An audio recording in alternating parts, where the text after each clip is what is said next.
Hello everyone, welcome back to my channel. देखिए हमारी exercise 5.3 चल रही है, जिसका क्वेश्चन नंबर 2 हमें दे रखा है।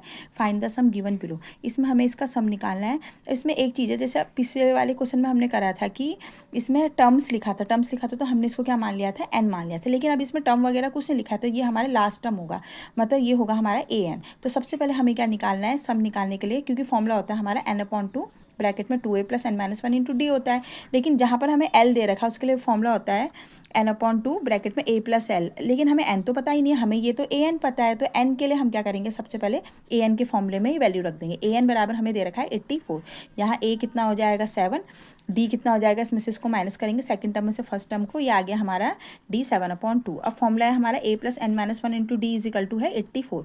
यहाँ a की वैल्यू रख दी, d की वैल्यू रख दी, तो यहाँ से n-1 इंटू 7/2 = कितना आ गया 84 - 7 मतलब 77। तो यहाँ से n-1 कितना आ गया, ये यहाँ 7 से 1 7/7 7/7 11 बार जाएगा, और ये 2 यहाँ मल्टीप्लाई में चले जाएगा, तो ये हो गया 22। तो n की वैल्यू आ गई 23। अब हमें n टर्म पता चल गया, n पता चल गया, तो अब हम सीधे फॉर्मूले में रख सकते हैं। एस एन बराबर होता है, जहाँ पर हमें l दे रखा है n/2 ब्रैकेट में a + l। तो n की जगह 23 रख दिया, a हमारा 7 है, l हमारा 84 है। तो 23/2 इंटू 91, तो इनको मल्टीप्लाई करेंगे, आया 2093/2। इसको डिवाइड करेंगे, आया 1046.5। तो इसका मतलब जो इसका सम ऑफ 23 टर्म्स है वो हमारा है 1046.5। अब सेम ऐसी सेकंड दे रखा है हमें 34 + 32 + 30 + -10। इसमें भी यही दे रखा है कि हमें लास्ट दे रखा है, लास्ट मतलब ए एन दे रखा है। ए एन दे रखा है हमें 10, ए दे रखा है 34, डी होगा 32 - 34 - 2। फिर वही यहाँ से सबसे पहले हमारे काम क्या है, हमें एन निकालना है।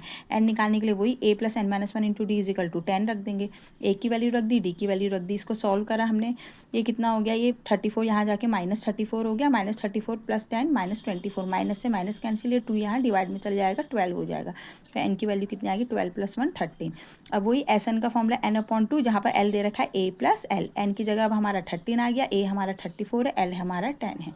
ये कितना हो गया 30/2 इंटू 44, ये कितना हो गया 2 2 जा 4 2 2 जा 4 22 इंटू 13 कितना हो गया 286। तो इसका मतलब सम ऑफ 13 टर्म्स कितना आ गया 286। ऐसी थर्ड क्वेश्चन है हमारा -5 -8 -11 कहाँ तक गया है -230। इसमें भी हमें l दे रखा है -230, a दे रखा है -5, d क्या हो जाएगा -8 + 5 -3। अब वही a n का फॉर्मूला लगा, a n का ही चाहे l का है। a n का फॉर्मूला -230, a n का formula a + n-1 into D = -230। यहाँ से हम क्या निकाल लेंगे, n।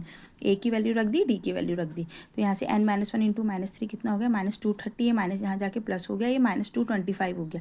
तो n-1 कितना हो गया, ये यहाँ डिवाइड में चला गया, तो माइनस से माइनस कैंसिल हो गया। तो ये कितने बार गया 75 बार। तो n की वैल्यू कितनी आ गई 75, ये माइनस यहाँ जाके प्लस हो गया 76। अब हमें क्या निकालना है, सम ऑफ 76। तो सम ऑफ 76 क्या होगा, n/2 ब्रैकेट में a + l। n की जगह कितना है 76, a की जगह कितना है -5, और l की जगह कितना है -230। तो ये हमें सॉल्व करा, ये कितना हो गया 38 बार गया, इन दोनों को माइनस माइनस प्लस हो गया, साइन माइनस का आएगा 235, दोनों को मल्टीप्लाई करा, आया 8930। इसका मतलब सम ऑफ 76 टर्म कितना आ गया -8930।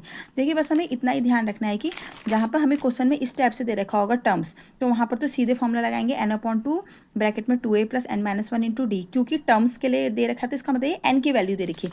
लेकिन जहाँ पर हमें n नहीं, टर्म्स नहीं लिखा है, तो इसका मतलब यहाँ पर क्या दे रखा है, ये हमें लास्ट दे रखा है, मतलब a n दे रखा है। तो a n के लिए सबसे पहले हमें a n का यूज़ करके n निकालेंगे, तब जाके फिर एस एन का दूसरा फॉर्मूला होता है n/2 ब्रैकेट में a + l, उसमें रखेंगे।